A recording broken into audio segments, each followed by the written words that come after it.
Hello everybody. It's a tremendous pleasure for me to have this opportunity to say a few words to you to this very important Platinum Primary Producers Conference. And I apologise from the outset at not being with you due to a couple of little health problems that have got to be dealt with. But could I say at the start how much I admire all of you in our farming community.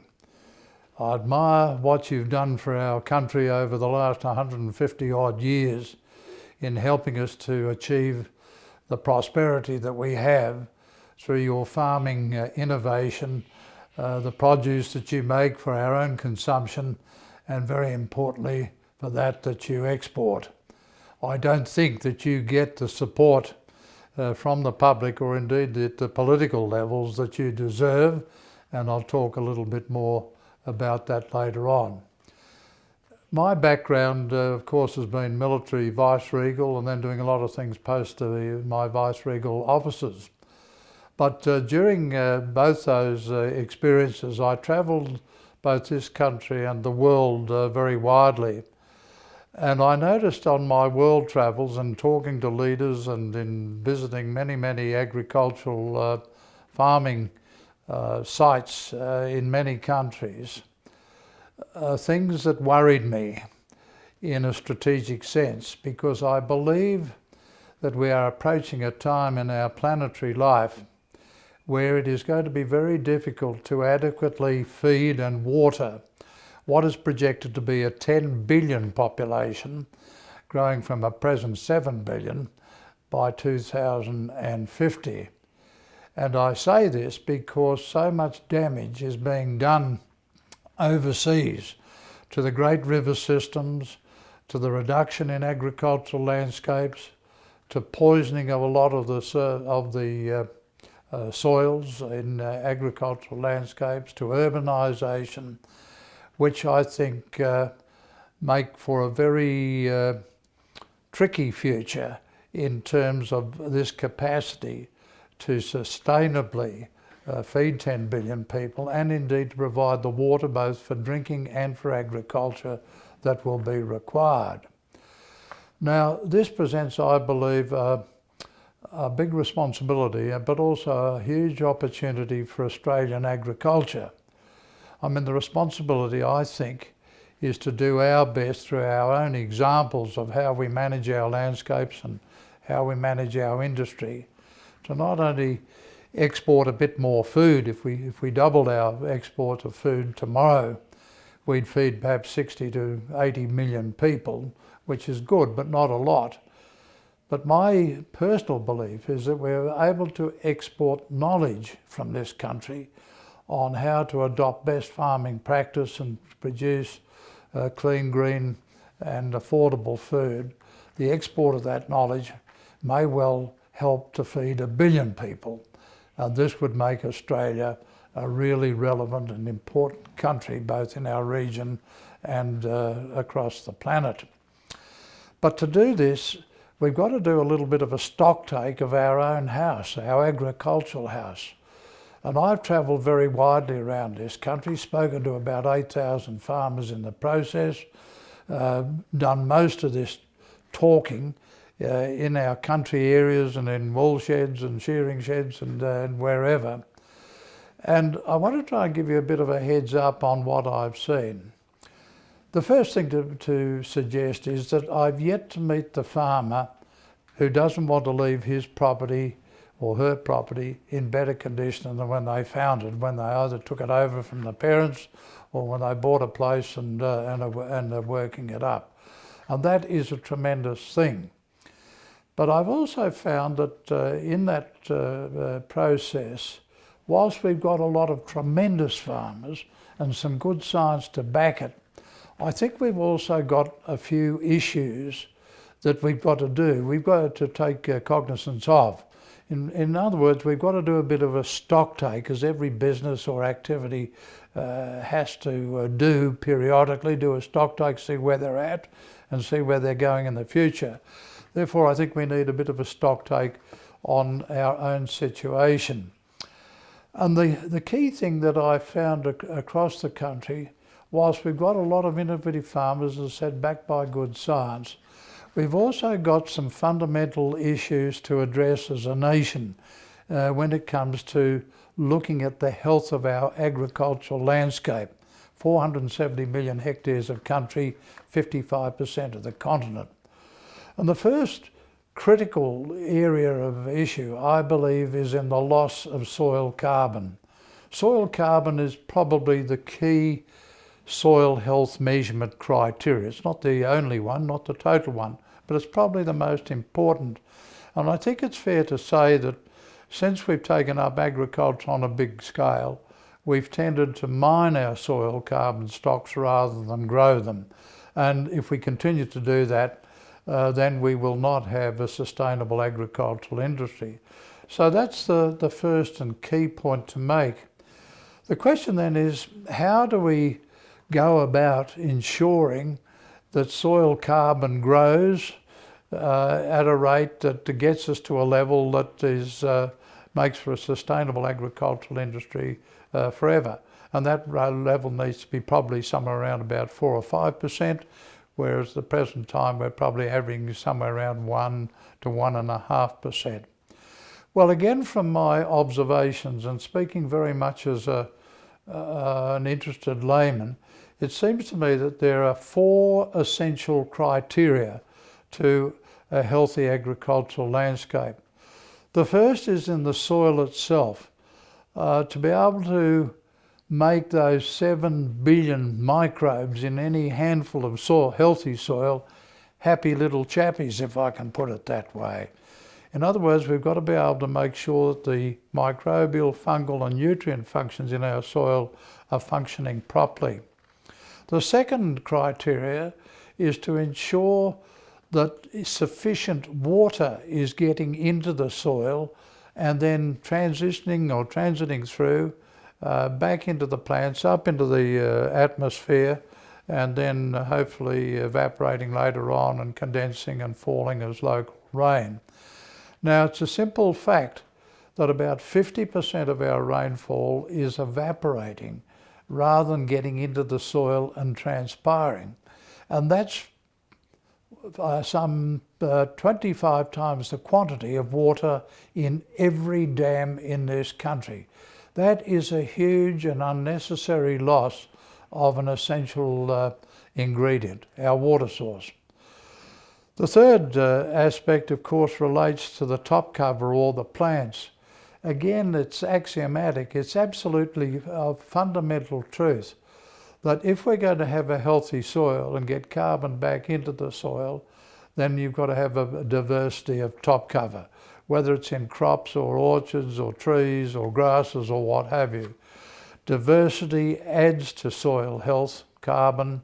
Monocultures mine the soil. That is a fundamental fact of life which we must address. And the fourth ingredient applies to all those farmers who are managing stock, sheep, cattle and so on. We've got to get our stocking levels, grazing disciplines absolutely right if we are going to have a healthy agricultural landscape. Now, the key issue with those 3 criteria if you're not managing stock and the 4 criteria if you are, is that each one of those, or the 4 of them, have got to be managed in an integrated way. If you fail to manage any one of the 3, if you're not a grazier, or any one of the 4, if you are, then your landscape will eventually degrade and the farm will lose money and eventually become non-operational. And I don't think that this message has been clearly got across in our ag colleges, universities, indeed perhaps from father to son in some ways, about the essentiality of integrating the management of those 3 or 4 fundamental essentials. So that's the key point I think that needs to be understood. So what am I trying to do in my so-called retirement as both as the National Soil Advocate appointed by Julia Gillard some years ago and as the chairman of Soils for Life, which is a not-for-profit organisation where we're bringing together farmers who manage to restore the health of their landscapes, make a profit and sort out environmental issues in the process. Well, I'm doing it through a two-pronged approach. The first is what I call fixing the paddock. And fixing the paddock is doing, as I've briefly mentioned earlier on, establishing what is now about 30 farming exemplars or case studies where those farmers have actually shown and demonstrated how they've integrated the management of their soil, water, plants and where appropriate, their animals, and what a tremendous impact that's had environmentally on their long-term profit things, on social improvement where wives and kids are happier because dad's happier and therefore the kids are staying on the farm, therefore the local school's staying open and so on, creating the social benefit. So this Soils for Life program is relatively small at the present time, but I hope that in the next 2 or 3 years we'll get 100 of these case studies, and then I hope governments will expand that or help expand that to about 500, because I reckon if we got 500 exemplars right around the country in each state, distributed in each state, that would provide the tipping point and the educational point by which we would then go to a regenerative agricultural philosophy. So that's fixing the paddock. But to fix the paddock, I believe a key missing ingredient is our lack of a fundamental landscape regeneration, long-term agricultural policy. And what I've said to the former governments, and I'll be saying to the next government after this election, is that we need an objective, a clear aim, whereby governments are going to say that we're going to support our farmers to regenerate the health of their agricultural landscape where that is required. And with that aim then to have a series of subsets under that of how it's going to be done. And I would suggest we need a few. We need to recognise the importance of our soil, water, plants and animals, and perhaps declare our soil and water as key national strategic assets and to be managed accordingly. We need to recognise the importance of our farmers and how best to help them in getting their landscapes back into maximum sustainable productive condition. And for that we need to pay them a fair price, and that's not my business really, but it needs to be said. But secondly, we as a nation, we as governments need to support our farmers when they want to do things in respect to restoring the health of their properties, whether it's fixing riparian zones, slowing down water, reducing their inputs of fossil fuel fertilisers and fixing wetlands and all that sort of thing. So that needs to be dealt with. We need to get our urban population linked in with the rural population, close that urban-rural divide.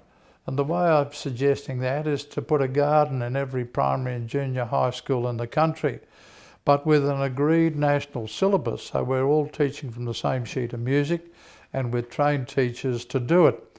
I have absolutely no doubt that if this was done, many, many more kids would take an interest in ag science and in going on the land, and this in turn would help bring about a greater linkage between our large urban population, 24 million people, supporting 100,000 odd farmers.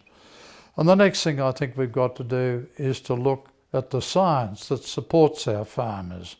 We have a CRC on soil, which is a good thing, but it seems, from my observations, so many of our extension services have been degraded or hard to get at for various reasons, so farmers aren't getting the scientific support that they need and deserve. And secondly, we are not encouraging young people to take up ag science and go out onto and to provide that advice, and perhaps to go out on to serve on state trial sites, because they don't see a career. There's no long-term career plan for these youngsters if they decide they want to take up an ag science or farming career. So there's some of the components of fixing the policy, and I hope after this election that we'll be able to drive this intensely. I think that's enough from me by way of introduction, but I simply want to say to all of you that any of the statements that I've made are not criticisms of anybody or anything. We are all the product of the environment in which we grow, our family environment, our school environment, church environment, footy club environment, what have you. So to bring about change really requires people who are thinking ahead or beyond that environment. And that's what I want you as farmers to look at doing, to think ahead, think outside the square, do an assessment of what's happening on your property, and if things are not quite right, then perhaps think about some of the words I've said today. And I would encourage you to look up our website, www.soilsforlife, or a global strategic website which talks about the global problem, which is www.futuredirections.org.au. I wish you all a satisfying, informative and productive conference, and I look forward to receiving the results of it in due course. Good day to you all.